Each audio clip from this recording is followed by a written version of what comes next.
সংসদে ইসলাম প্রতিষ্ঠার জন্য রেডি আছেন তো ইনশাআল্লাহ? যদি পীর সাহেব চরমনাই সব, যদি পীর সাহেব চরমনাই বাংলাদেশের সব ইসলামী দলকে নিয়ে ঐক্যবদ্ধভাবে আপনাদেরকে ডাক দেন, ও বাংলাদেশের যুবক, ও বাংলাদেশের তরুণ, ও বাংলাদেশের মুসলমান, যদি পীর সাহেব চরমনাই সহ ইসলামী নেতৃবৃন্দ ঐক্যবদ্ধ হয়ে আপনাদেরকে ডাক দেন, আর সেকুলারিজম চাই না, আর ডেমোক্রেসি চাই না, আর মানুষের তন্ত্রমন্ত্র চাই না, এবার ইসলামের বাংলাদেশ গড়ব, ইসলামের বাংলাদেশ গড়ার জন্য প্রস্তুত আছেন তো সবাই ইনশাআল্লাহ?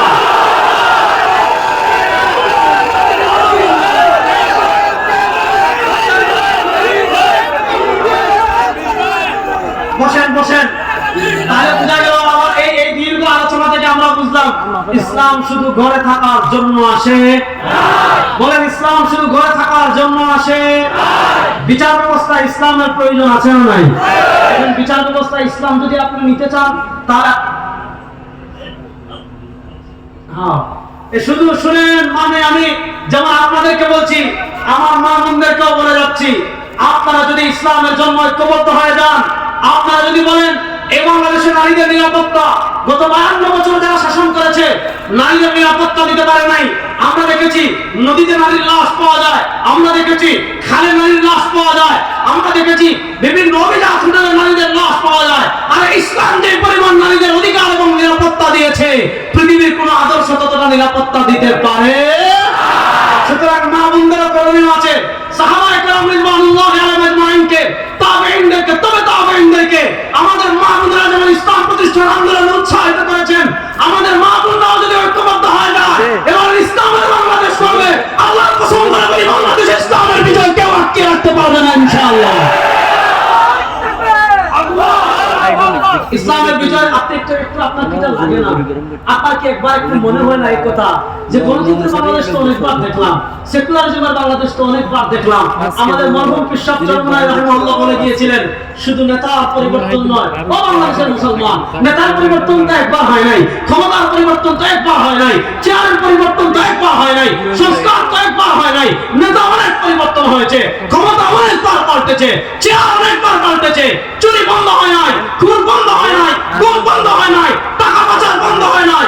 একবার কি আপনার অন্তরে এই কথা আসে না, দেখি পরীক্ষামূলক ইসলামকে বিজয় করি? আমি আপনাদের কাছে আল্লাহর নামের কসম করে বলে যাচ্ছি, আপনারা একবার ইসলামকে বাংলাদেশের ক্ষমতায় নেন, আপনারা একবার ইসলামের সংসদ প্রতিষ্ঠা করেন, যদি ইসলাম আপনাকে ন্যায় বিচার প্রতিষ্ঠা করতে না পারে, ইসলাম যদি খুন বন্ধ করতে না পারে, ইসলাম যদি গুম বন্ধ করতে না পারে, ইসলাম যদি চুরি বন্ধ করতে না পারে, ইসলাম যদি দুর্নীতি বন্ধ করতে না পারে, ইসলাম যদি ডাকাতি বন্ধ করতে না পারে, আল্লাহর নামের কসম করে বলছে আপনাদের সামনে জীবনের কথা বলবো না। ইসলাম ক্ষমতায় আসলে কি হবে এটা বোঝার জন্য তো আমাদের বেশি দূরে যাওয়ার দরকার নাই, আফগানিস্তানের দিকে তাকাইলেই হয়ে যায়। পৃথিবীর আরেকটা ভারত থেকে আমরা ডরাই রে কথা বলেন না। আপনার আওয়ামী লীগ বাগার 5 মাস হয়েছে, এগুলো আপনাদের ভয় যায় নাই? আর আফগানিস্তানের মুসলমান, এই চট্টগ্রামের সবুজ পাগড়িওয়ালা বলে যাচ্ছি, আফগানিস্তানের কালো পাগড়িওয়ালা যদি কালেমার পতাকা উড়াতে পারে, বাংলাদেশের সবুজ পাগড়িরা কালেমার পতাকা উড়ানোর জন্য প্রস্তুত আছে ইনশাআল্লাহ।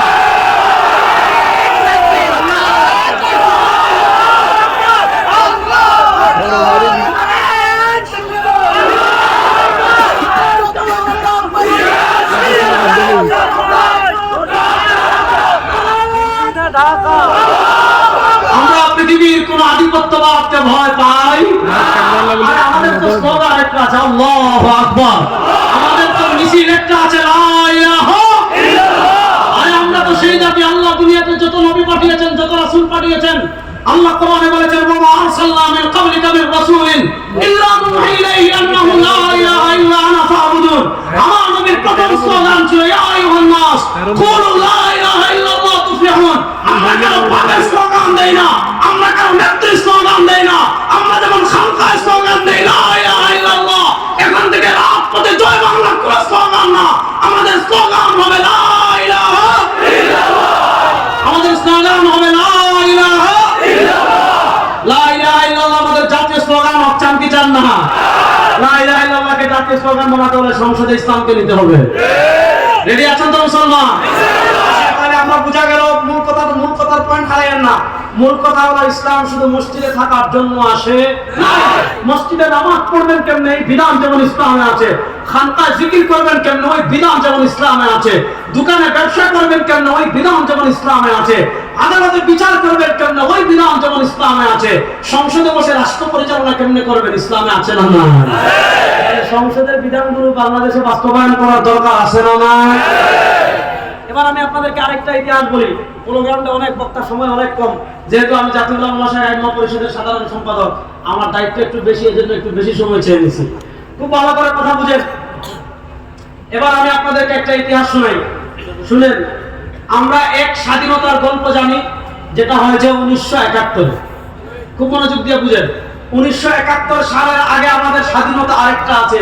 ওই স্বাধীনতার গল্পটা আমাদেরকে শিক্ষা দেয় না, ওই স্বাধীনতার গল্প তারা আমাদেরকে বলে না। কেন বলে না জানেন? কারণ 47-এর স্বাধীনতায় সবচেয়ে বেশি অবদান ছিল আলেমদের।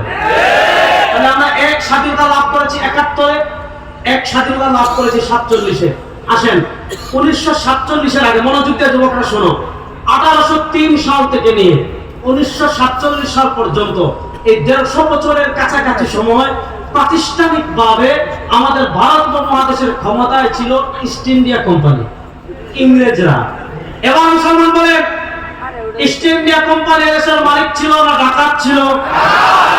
আসতে বলে ইস্ট ইন্ডিয়া কোম্পানি, ইংরেজরা দেশের মালিক ছিল না ডাকাত ছিল? ডাকাতদের বিরুদ্ধে দীর্ঘ সংগ্রাম হলো। আপনি 1833-এর বালাকোট, 1857 সালের সিপাহী বিপ্লব, 1866 সালে দারুল দেওবন্দ প্রতিষ্ঠা, তারপর শেখুল মাহমুদ হাসান দেওবন্দি রাহিমাহুল্লাহর নেতৃত্বে রেশমি রুমাল আন্দোলন, শায়খুল আরবি ওয়াল আজম শেখ হুসাইন আহমদ মাদানী নওয়াল্লাহু মারকাদাহুর নেতৃত্বে ব্রিটিশ বিরোধী আন্দোলন, সিপাহী বিপ্লবে যান হাজী ইমদাদুল্লাহ মুহাজির মক্কিকে পাবেন, সিপাহী বিপ্লবে যান ফকিহুন নাস আল্লামা রশিদ আহমদ গাঙ্গুহিকে পাবেন, সিপাহী বিপ্লবে যান আপনি পালেন হলেন হুজ্জাতুল ইসলাম কাসিম নাজমী রাহিমাহুল্লাহকে। ব্রিটিশ আমাদের বিরুদ্ধে 150 বছর জুলুম করেছে, অত্যাচার করেছে, খুন করেছে, গুম করেছে। ব্রিটিশের সবচেয়ে বেশি অত্যাচারের শিকার হয়েছিল মুসলমান, ব্রিটিশের সবচেয়ে বেশি অত্যাচার জুলুমের শিকার হয়েছিল মুসলমান। কথা ভালো করে বুঝেন। ব্রিটিশদের দীর্ঘ ত্যাগ সংগ্রামের পর ব্রিটিশ যখন বিদায়ের সময় ঘনিয়ে আসলো, যেহেতু ব্রিটিশ আমলে, গত আওয়ামী লীগ আমলে হিন্দুরা যেমন সবচেয়ে বেশি অধিকার লাভ করেছিল। আমাদের চট্টগ্রামে পূজায় আপনাদের এক মন্ত্রী ছিল, যা বলছে আমার ইমান হুজুরদের মতো এত দুর্বল না যে পূজায় গেলে মূর্তির সামনে নাচানাচি করলে তার ইমান নাকি নষ্ট হবে না। আমি বলেছিলাম আরে তোর ইমান থাকতে না যাবে, তোর তো ইমান নাই, তোর তো ইমান। 1947-এর আগে মুসলমান তখন আন্দোলন করেছে, আর হিন্দুদের সাথে থাকবো না, মুসলমানের আলাদা আবাস ভূমি লাগবে।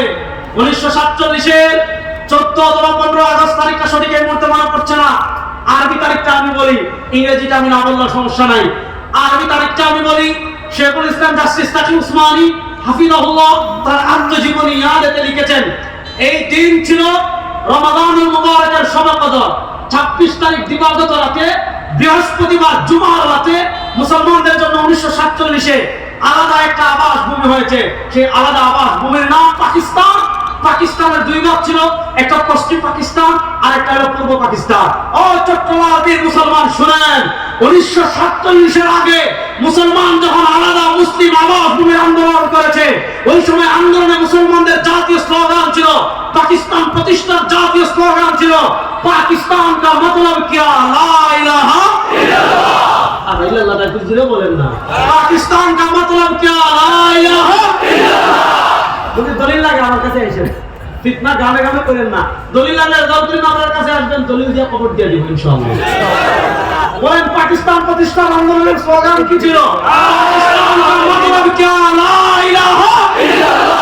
আর বলেন না পাকিস্তান কা মতলব কিয়া লা ইলাহা ইল্লাল্লাহ। 47-এর স্বাধীনতা লা ইলাহা ইল্লাল্লাহর উপর ভিত্তি করে বলে। অনেকে বলে পিসাব চরমনায় কেন জুলাই করার কথা বলে, অনেকে বলে মুফতি ফয়জুল করিম কেন জুলাই করার কথা বলে, অনেকে বলে মাহমুদুল হক কেন জুলাই করার কথা বলে, রেজাউল করিম আবরারা কেন জুলাই করার কথা বলে। আরে তো আমরা যদি বড় করার কথা না বলে তো বাপ বল না। কেন আমি কথা বলেছি শুনেন, 1947-এ যখন দেশ বিভক্ত হয়েছে পাকিস্তানের প্রথম স্বাধীনতার পতাকা তুলেছিলেন আল্লামা শাব্বির আহমদ উসমানী। পূর্ব পাকিস্তানের প্রথম স্বাধীনতার পতাকা তুলেছিলেন আল্লামা জফর আহমদ উসমানী। একজন থানভী রাহিমাহুল্লাহ আপন ভাগিনা, তিনি আমাদের স্বাধীনতার প্রথম পতাকা বাংলাদেশে তুলেছেন। পশ্চিম পাকিস্তানের স্বাধীনতার প্রথম পতাকা তুলেছেন আল্লামা শাইখুল ইসলাম আল্লামা শাব্বির আহমদ উসমানী, যিনি দারুল দেওবন্দের প্রথম ছাত্র। শেখুল মাহমুদ হাসান দেওবন্দি রাহিমাহুল্লাহর ছাত্র ছিলেন এবং দারুল দেওবন্দের মুহতামিম ছিলেন। আর 47 স্বাধীনতা আমরা করেছি, আমাদের বাবারা করেছে, দাদারা করেছে। আমরা যদি জুড়ে কথা না বলি তো বাপ বলবেন। তাহলে বলেন 47 স্বাধীনতার ভিত্তি ছিল লা ইলাহা ইল্লাল্লাহ। জুড়ে বলেন 47 স্বাধীনতার ভিত্তি ছিল লা ইলাহা ইল্লাল্লাহ। আসেন 47 পর 47 থেকে 1971, আমি খুব সংক্ষেপে বলছি, সময় কম আমি জানি, তারপর 4-5 মিনিটের ভিতরে আমি শেষ করবো, মনোযোগ দিয়ে শুনেন। 47 থেকে 1971, এই যে একটা সময়, ওই একটা সময় যে ভিত্তির উপর আমাদের দেশ স্বাধীন হয়েছিল, ওই ভিত্তির উপর স্বাধীনতা থাকে নাই। এখন দেখা যাচ্ছে পশ্চিম পাকিস্তান আমাদের উপর জুলুম করেছে। কেমন জুলুম করেছে? আমাদের এখানে ভালো কাগজ হয়েছে, তারা ওই কাগজ পশ্চিম পাকিস্তানে নিয়ে যায়, ওখান থেকে খারাপ কাগজ আমাদেরকে দেয়।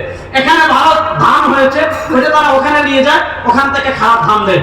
আমাদেরকে চাকরির ক্ষেত্রে তারা বৈষম্য করে, আমাদের সাথে ইনসাফ করে না, নানাভাবে জুলুম করে। এই জুলুমের কারণে, পাকিস্তানের বৈষম্যের কারণে 1971-এ আমরা পূর্ব পশ্চিম পাকিস্তান থেকে আলাদা হয়ে আমরা আলাদা একটা স্বাধীনতা পেয়েছি 1971-এ। এখানে প্রথম পয়েন্টটা বুঝেন, 1971-এর স্বাধীনতা কখনো ইসলামের বিরুদ্ধে ছিল। তাহলে স্বাধীনতার চেতনা কি? গত 15 বছর শাহবাগীরা আপনাদেরকে স্বাধীনতার চেতনা শিখিয়েছে, ধর্মনিরপেক্ষতা, স্বাধীনতার চেতনা শিখিয়েছে, টুপিদারিকে অপমান করা, স্বাধীনতার চেতনা শিখিয়েছে সোশ্যালিজম। আসলে স্বাধীনতার চেতনা কি ছিল আমাদের জানার দরকার আছে না নয়? আসলে আমি আপনাদেরকে একটা ঐতিহাসিক প্রমাণ আজকে দেখিয়ে যাচ্ছি। বাংলাদেশের সব শাহবাগী নাস্তিকদেরকে আমি এই পোলোগ্রাউন্ডের মাঠে চ্যালেঞ্জ দিয়ে যাচ্ছি, স্বাধীনতার চেতনা কি ছিল। দেখেন, আমাদের স্বাধীনতা যুদ্ধ শুরু হয়েছে 1971 সালের 26শে মার্চ। আমাদের স্বাধীনতা যুদ্ধ শুরু হয়েছে 1971-এর কোন মাস? 26শে মার্চ। 26শে মার্চ স্বাধীনতা যুদ্ধ শুরু হয়েছে। স্বাধীনতা যুদ্ধ শুরু হওয়ার মাত্র 14 দিন পর 1971 সালের 10 এপ্রিল, আপনারা জানেন, আমাদের চুয়াডাঙ্গা মেহেরপুরের এদিকে মুজিবনগর সরকার, অস্থায়ী সরকার গঠিত হয়েছিল। ওই স্বাধীনতা যুদ্ধ শুরু মাত্র 14 দিন পর আমাদের মুজিবনগর সরকার একটা স্বাধীনতার ঘোষণাপত্র পাঠ করেছিল। আসেন, সেই স্বাধীনতার ঘোষণাপত্র কখন ঘোষণা করেছে? স্বাধীনতা যুদ্ধ শুরু হওয়ার মাত্র 14 দিন পর। দেখেন, আমি সেই স্বাধীনতার ঘোষণাপত্র আমাদের বাংলাদেশের সংসদ বিষয়ক যে ওয়েবসাইট আছে, সেই সংসদ বিষয়ক ওয়েবসাইট থেকে আমি স্বাধীনতার ঘোষণাপত্র ডাউনলোড করে নিয়ে এসেছি। যখন তারা স্বাধীনতা যুদ্ধের জন্য মানুষকে উৎসাহিত করবে, যখন স্বাধীনতা যুদ্ধের শুরুর মাত্র 14 দিন পর তারা স্বাধীনতার ঘোষণাপত্র পাঠ করেছে, সেখানে দেখেন 1971 সালের 10 এপ্রিল তারিখে মুজিবনগর সরকারের জারিকৃত স্বাধীনতার ঘোষণাপত্র, অর্থাৎ স্বাধীনতা যুদ্ধের মাত্র 14 দিন পর স্বাধীনতার যে ঘোষণাপত্র পাঠ করেছে, এখানে তারা অনেকগুলো পয়েন্ট দিয়েছে যে পশ্চিম পাকিস্তান এটা করে নাই, ওইটা করে নাই, ওইটা করে নাই, ওইটা করে নাই, ওইটা করে নাই। এরপরে এক পৃষ্ঠা বিভিন্ন দাবি দাবা পেশ করার পর সবগুলো তার পেশ করা যাবে না, সময় কম। এখানে এসে বলছে, যেহেতু আপনারা এটা মানেন না, এটা মানেন না, এটা মানেন না, এটা মানেন নাই, সেহেতু আমরা বাংলাদেশের নির্বাচিত প্রতিনিধিগণ, বাংলাদেশের সর্বোচ্চ ক্ষমতার অধিকারী জনগণ কর্তৃক আমাদিগকে প্রদত্ত ক্ষমতার মর্যাদা রক্ষার্থে নিজেদের সমন্বয়ে যথাযথভাবে একটি গণপরিষদ রূপে গঠন করিলাম এবং পারস্পরিক আলোচনা করিয়া এবং বাংলাদেশের জনগণের জন্য কান খাড়া করে শুনেন চট্টগ্রামের মুসলমান, মুক্তিযুদ্ধের চেতনা কি, স্বাধীনতার যুদ্ধের চেতনা কি। যখন স্বাধীনতা যুদ্ধ শুরু হয়েছে তখন বলছে স্বাধীনতা যুদ্ধের চেতনা হলো বাংলাদেশের জনগণের জন্য সাম্য, মানবিক মর্যাদা ও সামাজিক সুবিচার নিশ্চিত করণার্থে সার্বভৌম গণপ্রজাতন্ত্র রূপে বাংলাদেশের প্রতিষ্ঠা ঘোষণা করিলাম। যখন মুক্তিযুদ্ধ চলে তখন বলেছে মুক্তিযুদ্ধের চেতনা হলো তিনটা, একটা হলো সাম্য, বলেন একটা হলো, আরে জোরে বলেন না, বেগুন জোরে বলেন, একটা হলো, আরেকটা হলো মানবিক মর্যাদা, আরেকটা হলো মানবিক মর্যাদা, তারপর লিখেছে সামাজিক সুবিচার। যখন মুক্তিযুদ্ধ চলে তখন বলেছে তিনটা চেতনাকে সামনে রেখে যুদ্ধ করছি। একটা হলো স্বাধীনতার ঘোষণাপত্রে লিখেছে তিনটা চেতনাকে সামনে রেখে যুদ্ধ করছি, সাম্য, মানবিক মর্যাদা, সামাজিক ন্যায় বিচার। আসেন, আমরা 16 ডিসেম্বর স্বাধীন হইলাম। যুদ্ধ করার প্রায় সময় বলে মুক্তিযুদ্ধের চেতনা তিনটা, একটা সাম্য, আরেকটা মানবিক মর্যাদা, আরেকটা সামাজিক সুবিচার। যুদ্ধ শেষ 1971 সালে 16 ডিসেম্বর আমরা স্বাধীন হলাম। স্বাধীনতার 1 বছর পর আমাদের সংবিধান লিখেছে ভারতে। কোথায় লিখেছে? ভারত। এই পয়েন্টটা প্রথম মাথায় রাখবেন, সংবিধান লিখেছে কোথায়? আসেন, যখন যুদ্ধ চলে তখন বলে সাম্য, মানবিক মর্যাদা, সামাজিক ন্যায় বিচার। যুদ্ধ শেষ হয়েছে, যুদ্ধের 1 বছর পর আমাদের সংবিধানের 1 নম্বর পৃষ্ঠায় আসেন মুক্তিযুদ্ধের চেতনা কি লিখে। আমরা অঙ্গীকার করিতেছি যে সকল মহান আদর্শ আমাদের বীর জনগণকে জাতীয় মুক্তি সংগ্রামে আত্মনিয়োগ ও বীর শহীদদিগকে প্রাণোৎসর্গ করিতে উদ্বুদ্ধ করিয়াছিল, জাতীয়তাবাদ, সমাজতন্ত্র, গণতন্ত্র ও ধর্মনিরপেক্ষতার সে সকল আদর্শ এই সংবিধানের মূলনীতি হইবে। দেখেন, যখন যুদ্ধ চলে তখন বলে তিনটা, সাম্য, মানবিক মর্যাদা, সামাজিক ন্যায় বিচার। আর যুদ্ধ শেষ হওয়ার পর ভারতে গিয়ে দেখে আমাদের মুক্তিযুদ্ধের চেতনা নাকি সমাজতন্ত্রবাদ। সমাজতন্ত্রবাদ বুঝছেন? সমাজতন্ত্রবাদকে ইংরেজিতে বলে সোশ্যালিজম। সোশ্যালিজম মানে কি? ব্যক্তি মালিকানা কোনো জিনিস নাই। আপনি চাকরি করে টাকা কামাচ্ছেন, এই টাকার মালিক হবে রাষ্ট্র। আপনি প্রবাসে টাকা কামাচ্ছেন, এই টাকার মালিক হবে রাষ্ট্র। আপনি জমি কিনেছেন, আপনার মালিকানা না, আপনার জমিনের মালিক রাষ্ট্র। আপনি টাকা কামাচ্ছেন, আপনার টাকার মালিক রাষ্ট্র, আপনার ব্যাংক ব্যালেন্সের নামে রাষ্ট্র। এই সোশ্যালিজম কোনো মানুষের আদর্শ হতে পারে না, এটা জানোয়ারদের মাত করতে আদর্শ। এই আদর্শ আর বাংলাদেশে চলবে না ইনশাআল্লাহ। 1 নম্বর লিখেছে মুক্তিযুদ্ধের আদর্শ সোশ্যালিজম। তারপরে আরেকটা লিখেছে ধর্ম নিরপেক্ষতা।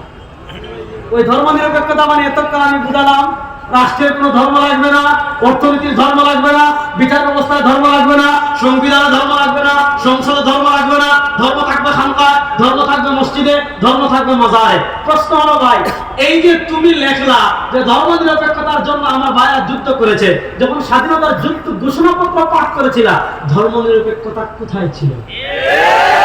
সুতরাং ধর্ম নিরপেক্ষতা মুক্তিযুদ্ধের চেতনা আমরা মানি না। ঠিক আছে বলে আচ্ছা, ঠিক বললো, ঠিক বেঠিক বললো, ঠিক। আমাদের চেতনা একমাত্র ইসলাম, ইসলামের বাইরে কোনো চেতনা আমরা মানি না। 92% মুসলমান কোন চেতনার বাইরে মানতে চায়। আসেন তাহলে এই যে 92% মুসলমান, আপনারা অন্তর্বর্তীকালীন সরকার ক্ষমতায় এসেছেন, আপনারা সংবিধান সংশোধনের কথা বলছেন, সংস্কারের কথা বলছেন, আমরা কিভাবে কি করবেন সেটা ইসলামী আন্দোলন জানাবে। সেটা কি করবেন আমাদের ইসলামী আন্দোলন প্রাতিষ্ঠানিকভাবে জমা দিয়ে এসেছে, কিন্তু শেষ। আল্লামা ওবায়দুল্লাহ হামজা হাফিজাল্লাহ চলে আসছেন, যেখানে সূর্য উঠে যায় সেখানে আর মোমবাতির কোনো দাম নাই। আমাদের সূর্য চলে আসছেন, আমি আলোচনা শেষ করছি। আপনারা সংবিধান সংশোধন যা ইচ্ছা তা করেন, কিন্তু ধর্ম নিরপেক্ষতাকে বাদ দিয়ে আল্লাহর উপর পূর্ণ আস্থা এবং বিশ্বাস আমাদের সংবিধানে আবার যুক্ত করতে হবে। এই দাবির সাথে আপনারা একমত আছেন না ইনশাআল্লাহ? আমরা ধর্ম নিরপেক্ষতা আমাদের সংবিধানে আবার দেখতে চাই। শেষ কথা বলে যাচ্ছি, ছোট্ট একটা রিসালা দেখিয়ে যাই। এটা আজকে আর পড়লাম না, সামনে পড়বো। ভোটারের দায়িত্ব, ভোট সম্পর্কে শরীয়তের নির্দেশ, এই বই লিখেছেন আল্লামা শামসুল হক ফরিদপুরি রাহিমাহুল্লাহ। 52 বছর চোর, ডাকাত, বদমাশ, লাঠিয়াদের ভোট দিয়েছেন। যারা আপনার টাকা চুরি করেছে, আপনি মাথার গাম পায়ে ফেলে টাকা ব্যাংকে রেখেছেন, ব্যাংক লুটতরাজ করেছে। আপনি মাথার গাম পায়ে ফেলে টাকা কামিয়ে শেয়ার বাজারে রেখেছেন, শেয়ার বাজারে লুটতরাজ করেছে। ওই চোর, ডাকাত, চাঁদাবাজদের বাংলাদেশের মানুষ আর ক্ষমতায় দেখতে চায় না। পীর সাহেব জন্মই সহ ইসলামের নেতৃবৃন্দ যদি আপনাদেরকে ঐক্যবদ্ধ না রাখতেন, এবার ইসলামের বাংলাদেশ হবে। চট্টগ্রামের মুসলমান প্রস্তুত আছেন তো ইনশাআল্লাহ? আর কোন তন্ত্রমন্ত্র আমরা দেখতে চাই? আল্লাহ তাআলা ইসলামের বাংলাদেশ গড়ার জন্য ঘাম ঝরানোর তৌফিক আমাদেরকে দান করেন। ইসলামী আন্দোলনের নেতা কর্মীরা প্রস্তুত আছেন তো ইনশাআল্লাহ? নতুন বাংলাদেশকে, নতুন বাংলাদেশে ইসলামকে বিজয় করবো ইনশাআল্লাহ।